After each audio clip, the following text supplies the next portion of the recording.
L'étape reine de l'Arctic Race of Norway, les meilleurs moments proposés par GCN. Troisième étape donc, et seul arrivé au sommet du côté de Skalstugu, là où le classement général pourrait donc se décider. 177 km au programme avec 3 cols de deuxième catégorie pour se mettre en jambes avant la montée finale longue de 4 km et un pourcentage moyen avoisinant les 7%. Un effort typé grimpeur-puncher. Vous le savez, au classement général, c'est un Français qui est en tête. Axel Zinglet, à la faveur de sa victoire lors de la première étape, porte le maillot jaune. Il devance un autre tricolore, Mathieu Burgodeau. 5 petites secondes d'écart entre les deux hommes. Et même au-delà de ça, le top 10 se tient dans un mouchoir de poche. On attend donc avec impatience le dénouement de cette étape. Départ d'étape classique, justement, avec une échappée qui se dessine, échappée dite matinale, où l'on retrouve 4 hommes. Taco van der Hoorn, accompagné de Tom Wirdgen, également à l'avant Maurice Ballersted, et enfin un local, le Norvégien Håkon Lunder Alrost. Ces 4 hommes vont compter jusqu'à 5 minutes 30 d'avance, mais derrière le peloton est en contrôle, parce que outre les Cofidis, les formations des hommes favoris intéressés par ce classement général et surtout par la victoire d'étape donnent un coup de main pour collaborer. On retrouve notamment à l'avant la Team Bike Exchange pour Kevin Colleoni ou encore le team DSM.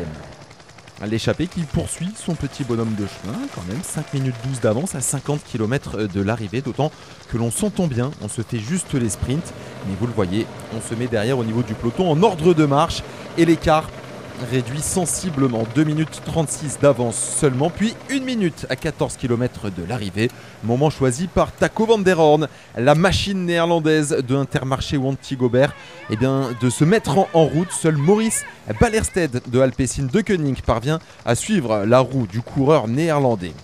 Mais finalement, ces efforts sont vains au pied de la montée. Les 2 derniers fuyards vont être rattrapés, avalés, digérés par le peloton. Les hommes forts vont se jouer la victoire. Axel Zinglet dans les premières positions est bien accompagné de Anthony Perez et Victor Lafay qui sont là dans un rôle de lieutenant et qui veillent au grain. On voit Anthony Perez sauter dans la roue d'un DSM, auteur d'une première attaque.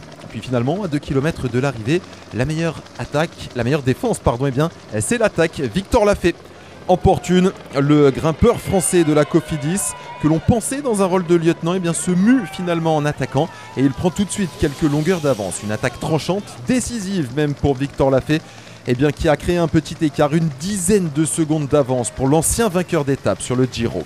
Et derrière, on retrouve Carl Fredrik Hagen, Sven-Erik Byström ou encore Kevin Vauquelin qui essaye de collaborer pour revenir sur Victor Lafay. Mais à 250 mètres de l'arrivée, le tricolore qui avait été contraint à l'abandon sur le Tour de France, victime de problèmes respiratoires, retrouve de la confiance et de l'élan puisqu'il va remporter cette 3e étape de l'Arctic Race of Norway. La victoire dans un effort qu'il affectionne. Il devance un autre tricolore, Kevin Vauquelin, qui vient prendre la 2e place, et c'est Hugo Hull qui complète le podium de cette étape. Très fort dans ce type d'effort, on l'avait vu notamment lors de Tirreno Adriatico où il avait été battu uniquement par Tadej Pogačar et Jonas Vingegaard. Victor Lafay confirme ses bonnes dispositions en remportant cette étape. Quelle semaine pour la Cofidis après la victoire de Guillaume Martin sur le Tour de l'Ain, la victoire d'Axel Zinglet sur la première étape. La dynamique est vraiment excellente dans l'équipe de Cédric Vasseur puisque Victor Lafay s'impose donc. Et devant un autre Français, Kevin Vauquelin, habitué au podium pour sa première année chez les professionnels. Il tourne autour, c'est le 5e cette année. Coup double pour Victor Lafay qui récupère le maillot jaune. On reste donc dans l'équipe Cofidis pour ce maillot jaune. Mais attention, vous le voyez, les positions sont extrêmement resserrées à l'aube de la dernière étape puisque l'on compte 2 Israël Première Tech dans les 5 premières positions et également 2 Intermarché Wanty-Gobert dans ce top 10.